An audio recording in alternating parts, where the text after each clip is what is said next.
Are we live? We good? We good? We good? Check, check, check, check, check. What's up, Internet? My name is Matt Santana. Welcome to the office where we discuss tech and the world around it. Today I have a review of a phone that I've been using for a while now, probably about 2 months. It is the OnePlus 7 Pro 5G. Now, this is my first OnePlus phone, and full disclaimer, I did not purchase this phone. This was sent to me via a giveaway on Instagram. So Super Scientific, aka Danny Winget, he did a giveaway during CES in January, and I posted on his Instagram post asking for giveaway contestants, and I won. And one of my goals of this review was really to review the product so that I could talk to you guys about it from my perspective, as well as turn around and give it right back to you. So yes, you heard it right. As soon as I'm done with this review, I will be running a giveaway. More details to follow at the end of this video. But I hope you guys enjoy this review, as this is my first OnePlus phone. And I finally got to try out the 90 Hz display. So because this phone was locked to Sprint, I was not able to try out the 5G network connectivity. But let's be honest, 5G isn't everywhere yet, and I'm not too sure it's really that important to most of my viewers. So just to kind of share some of my perspective here, I use the iPhone 11 and the Note 10 Plus on a daily basis. The iPhone, of course, is needed for the whole Apple ecosystem and everything that I use, you know, FaceTime, iMessage, all of those great things. And then I use the Note a lot for my content creation. On the very last video that you may have seen, that was entirely shot with the Note 10 Plus. It's been a great tool for me for content creation. If you're interested in a video on how I use it, definitely leave a comment down below. I'm interested in your thoughts on having multiple devices, especially smartphones, for using it for content creation. It's been very handy for me. But anyway, I digress. Let's talk about the OnePlus 7 Pro. So before we get into the review, let's discuss what's inside the phone. You get a 4,000 milliamp battery. That is a huge battery, but that is highly necessary to power the 6.67 inch AMOLED screen. You're getting 8 gigs of RAM and 256 gigabytes of storage. You also have the Snapdragon 855 processor. So inside this phone, you're getting packed with a lot of technology that should be able to take care of your photo and video needs, as well as your multimedia needs.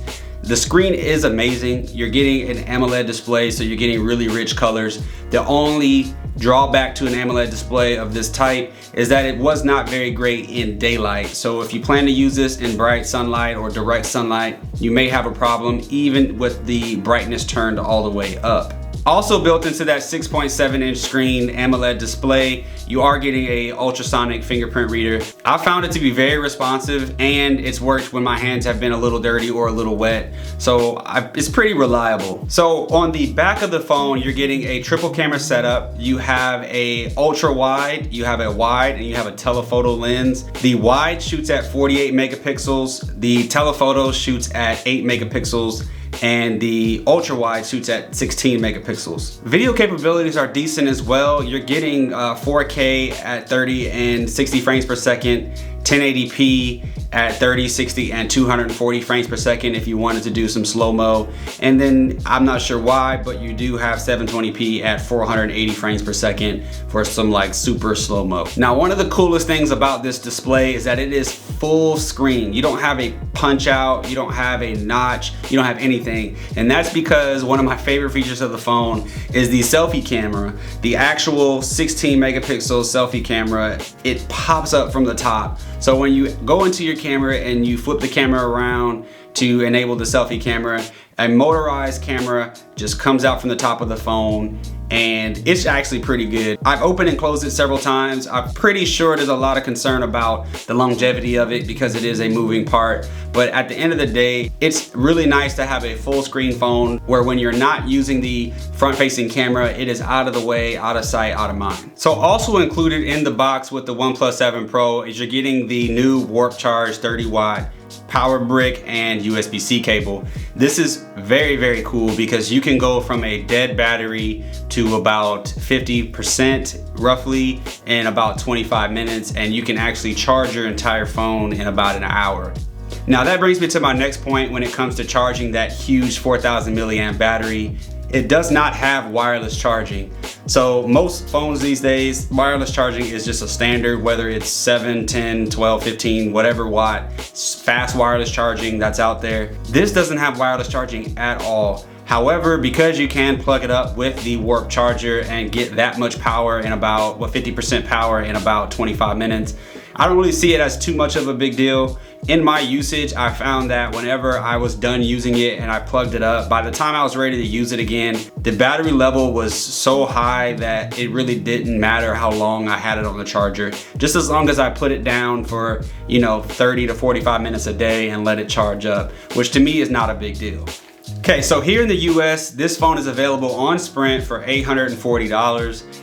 I'm not quite sure who this phone is for, as it's an amazing phone, but if you're a Sprint customer and you want a pure Android experience, I think this is a no-brainer. It's a really good phone for that purpose. However, the camera quality is passable. It's not the greatest out there in comparison to what else is available, but the performance of the phone is great. The 90 Hz screen really does make a difference in your usability and how you're moving around and navigating the phone. It does make it feel a lot faster than it may really be.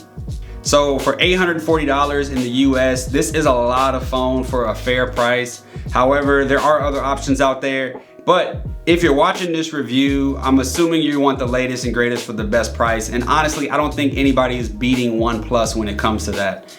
OnePlus continues to bring quality software and hardware along with features like 90 Hz display that other manufacturers are very slow to bring to the table. If OnePlus could give us a camera that is on par with Samsung or Apple or the Pixel phones, I think that this would be the best phone that you could buy, period. My question is, can they keep the price that low? And how well can they get their software development and their artificial intelligence in their camera on par with the other options out there? So that leads to my very, very last thing I want to say about this device, the giveaway. If you want to enter this giveaway, all you have to do is head over to my Instagram post that I will have linked down in the description and leave a comment as to why you want this phone. And that's it. There are no subscription requirements, there are no follow requirements. All I'm asking is that you go to my Instagram post and leave a comment and let me know why you want the phone and maybe even how you use it. I will go through and I will pick a winner manually. This will not be a randomized giveaway. I will go through and look through the comments and decide who I will give the phone away to. So if you are interested, go to my post linked in the description and let me know. Other than that, I really appreciate you watching. I hope you enjoyed this review. This may be my last tech review on the channel as far as phones go. I don't plan on reviewing phones too much more. However, I do plan on continuing to review technology as it relates to my photography and as it relates to making YouTube videos. Other than that, I'll see you in my next video. Stay up.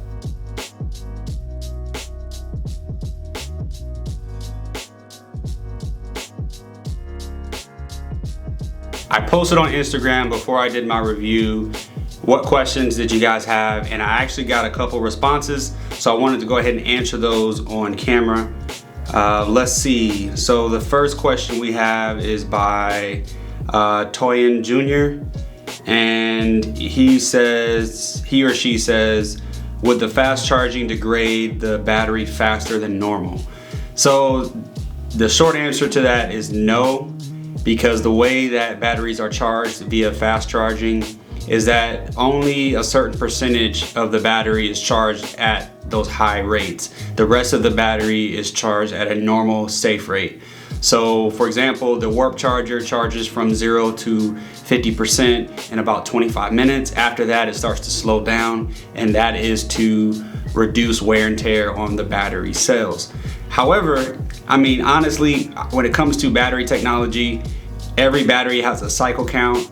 And honestly, if you're charging and discharging your battery very often, you're gonna reach that cycle count much faster, which means that eventually your battery would die a lot faster. So no, but yes, if you charge it a lot, because you're gonna go through your cycle count. The next question is from Baldy Pal, and he asked, did I get to review the 5G part? And no, I did not. 5G is actually available in Atlanta. However, I could not do that because I needed to go sign up for Sprint service, and I did not want to go through all of that. So I did not try out 5G. I didn't think it was important, but 5G is coming. A lot of people are getting it in different cities and phones. The last question is from Noax, and that is, how can we unlock SIM locked devices? I'm pretty sure you know the answer to this one, man. XDA is a great resource. There's some resources out there on how to unlock this particular phone. However, I did not go through that because I plan on giving it away. So whoever I do give it away to, by all means, do whatever you want. I was not going to be responsible for bricking a phone. Well, that's been it, guys. I appreciate your time. Thank you for watching. And if you guys have any questions, definitely drop them down below. I will get to you in the next video. Stay up.